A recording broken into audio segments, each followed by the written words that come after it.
సర్వేపల్లి నియోజకవర్గంలోని మొదలకూరు మండలంలో గౌరవనీయులైనటువంటి శాసనసభ్యులు మాజీ మంత్రివర్యులు శ్రీ సోమిరెడ్డి చంద్రమోహన్ రెడ్డి గారి ఆధ్వర్యంలో జరుగుతున్నటువంటి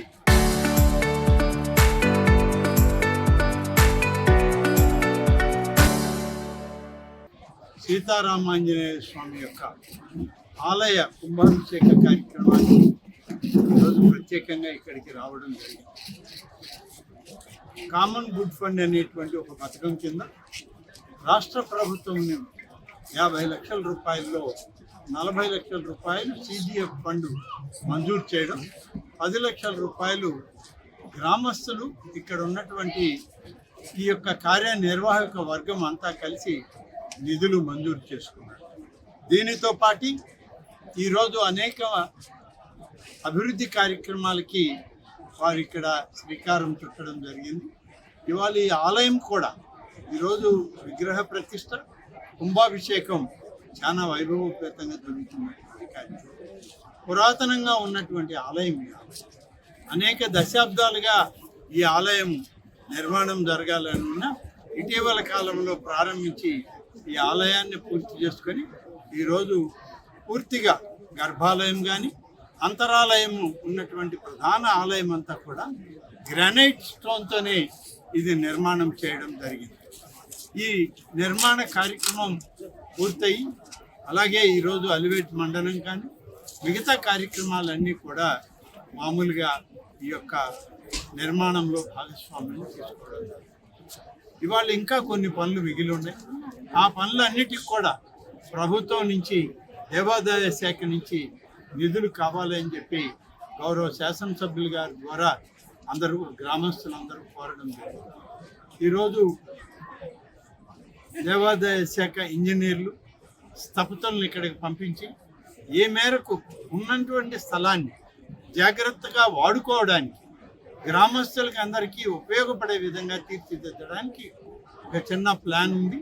ఆ ప్లాన్ ప్రకారం శాసనసభ్యులు గారు ఆమోదించినట్లయితే దానికి కూడా నిధులు మంజూరు చేసి దానికి అవసరమైనటువంటి నిర్మాణాలు త్వరలోనే పూర్తి చేస్తామని చెప్పి ఈ సందర్భంగా మనం చూస్తున్నాం.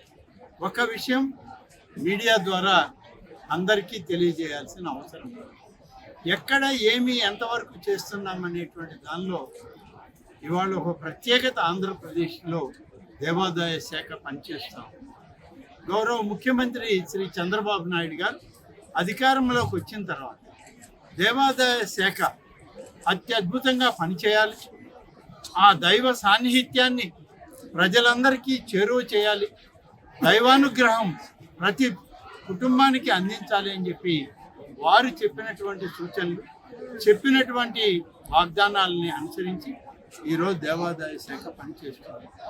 దేవాదాయ శాఖలో ఇవాళ ఒక నూతన ఒరవడి ఏర్పడింది.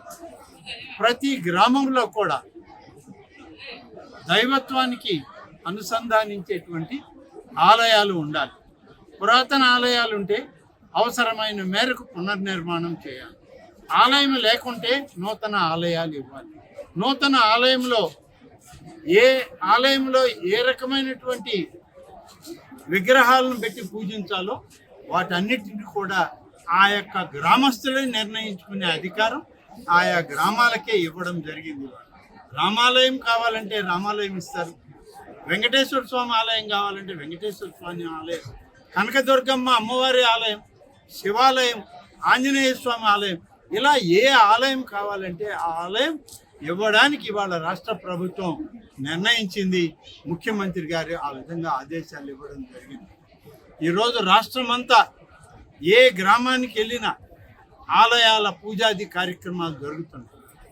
ఆలయాల్లో ఇవాళ ధూపదీప నైవేద్యాలను పెట్టి ఆ యొక్క దైవ సాన్నిహిత్యాన్ని ఆ ప్రాంత ప్రజలకి భక్తులకి అందించే ప్రయత్నం ఇవాళ మన ప్రభుత్వం చేస్తాం. గతంలో పూర్తిగా నిర్లక్ష్యం చేయబడ్డటువంటి ఈ యొక్క దేవాదాయ శాఖ ఇవాళ అత్యద్భుతంగా పనిచేస్తుందని చెప్పడానికి ఇవాళ మేము ఎవరం కూడా వెనకడుగు. 900 పైన ఆలయాల్లో ధూపదీప నైవేద్యాలకి అక్కడ ఉన్నటువంటి అర్చకుడికి 10,000 రూపాయలని బ్యాంక్ అకౌంట్కి పంపించేటువంటి ప్రభుత్వం ఇవాళ మేము చేస్తూ ఉన్నాం. అంతేకాదు దాదాపుగా ఈ రాష్ట్రంలో 600 ఆలయాలు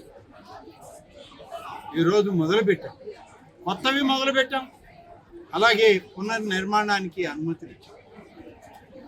మరి ఇంకా టీటీడీ తిరుమల తిరుపతి దేవస్థానం యొక్క ఆర్థిక సౌలభ్యంతో రాష్ట్ర దేవాదాయ శాఖ నుంచి గౌరవ ముఖ్యమంత్రి గారి ఆదేశాల మేరకు 5,000 నూతన ఆలయాలని నిర్మించడానికి రాబోయే 2 సంవత్సరాల్లో 5,000 ఆలయాలని నిర్మాణానికి ఈ రోజుకి ఇప్పటికే 750 కోట్ల రూపాయలు మంజూరు చేశామని చెప్పి ఈ సందర్భంగా మనం గతంలో పదుల సంఖ్యలో కూడా లేనటువంటి ఆలయాలు ఈ రాష్ట్రంలో ప్రతి ఊర్లో ఆలయం ఉండాలి, ప్రతి ప్రాంతంలో ప్రతి వాడలో ఆలయం ఉండాలి. ఆ ఆలయ శోభ ఆ వర్గాల ప్రజలందరికీ, రైతాంగానికి, గ్రామీణ ప్రాంతాల్లో ఉన్న పేద మధ్యతరగతి వర్గాల ప్రజలకి ఒక ఆలయము, భక్తిభావము ఉండాలి అనేదే ఇవాళ మన ప్రభుత్వం యొక్క ఆలోచన.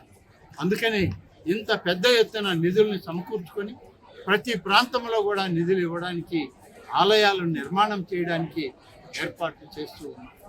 ఈరోజు కొత్తగా నిర్మాణం చేసేటువంటి శ్రీవాణి ఆలయాలు, ఒక్కొక్క ఆలయం 3 రకాల ఆలయాల్ని నిర్ణయించాం.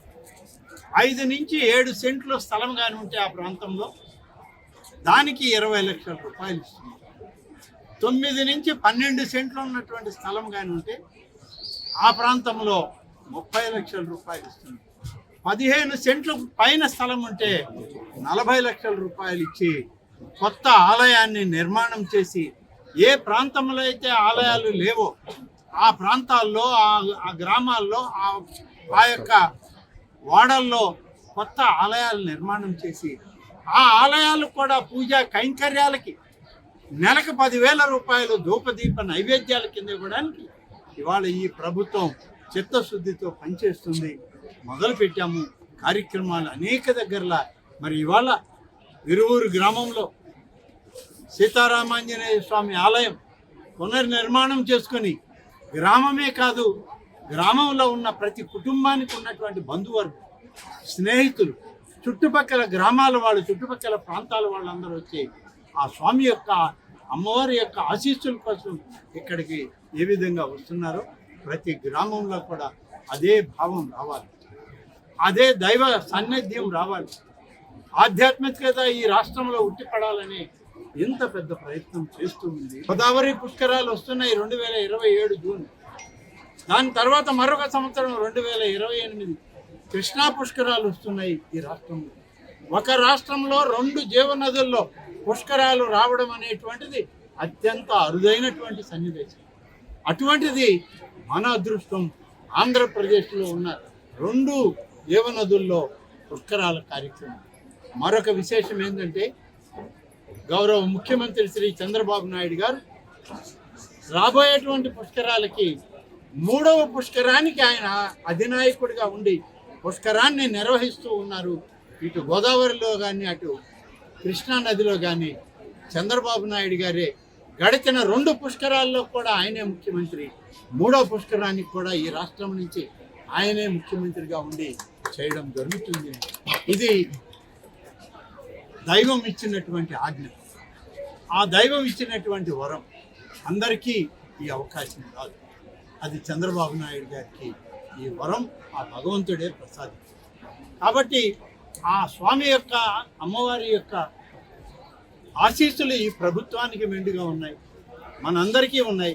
మన గ్రామాల్లో, మన పట్టణాల్లో ఇవన్నీ చేయడం జరుగుతుంది. చంద్రమోహన్ రెడ్డి గారి నాయకత్వంలో అనేక రకాలుగా అభివృద్ధి చేస్తూ ఈరోజు సర్వేపల్లి నియోజకవర్గంలో 93 ఆలయాలకి ధూపదీప నైవేద్యం 10,000 లెక్కన, ఆ 10,000 రూపాయలు ప్రతి నెల 1వ తారీఖు వచ్చేటప్పటికి పూజారుల బ్యాంక్ అకౌంట్కి పంపిస్తూ ఉంది ఇవాళ మన ప్రభుత్వం. దీనికి అయ్యే ఖర్చు సంవత్సరానికి 1,12,00,000 రూపాయలు ఖర్చు అవుతుంది. ఇది ఆ ఆలయాల్లో వైభవం ఉండడానికే ఏర్పాటు చేస్తుంది.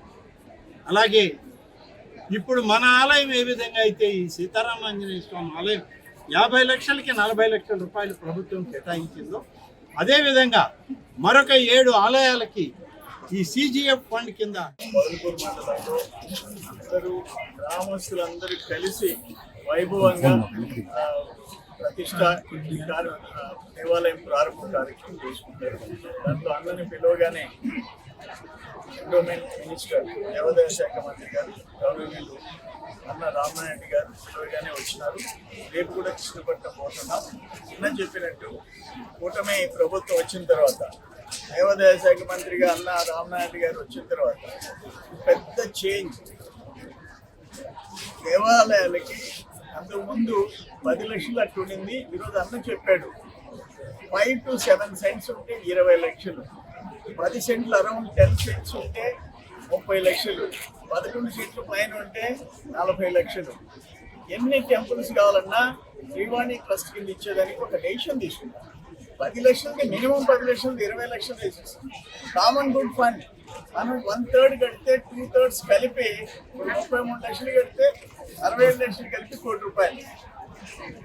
ఆ విధంగా అన్లిమిటెడ్ గా దేవాలయాలకి వాటికి మళ్ళీ పూజారికి 10,000 ఇచ్చే నిర్ణయాలు తీసుకోవటం చాలా పెద్ద మార్పు. దేవాదాయ శాఖలో అన్న వచ్చిన తర్వాత చాలా పెద్ద చేంజ్. దీనివల్ల ఏంటంటే పేదోళ్ళు ఆ చెన్నకేశవ టెంపుల్ అన్నా ఇంకొక టెంపుల్ అన్నా ఎస్సీ ఎస్టీ కాలనీలో మినిమం 20 లక్షలతో ఈరోజు టెంపుల్స్ కట్టే పరిస్థితి వచ్చింది. వాళ్ళు రూపాయి ఖర్చు పెట్టకుండా 40 లక్షలకైతే కాంపౌండ్ వాళ్ళతో కూడా వచ్చేసారు. ఇక డబ్బులుండే వాళ్ళు ఊళ్ళో చందాలు వేసుకుంటే కామన్ ఫండ్ కింద వాళ్ళు ఇచ్చిన ఒక భాగం వాళ్ళు ఇస్తే 2 కలిపేసి ఇస్తుంది.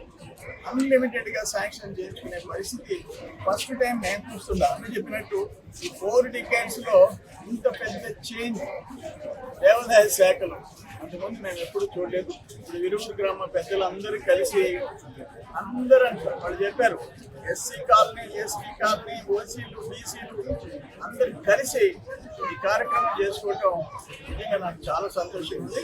మరొకసారి అన్నగారు ఇక్కడికి వచ్చినందుకు ఆయన కూడా నేను ధన్యవాదాలు తెలియజేస్తాను.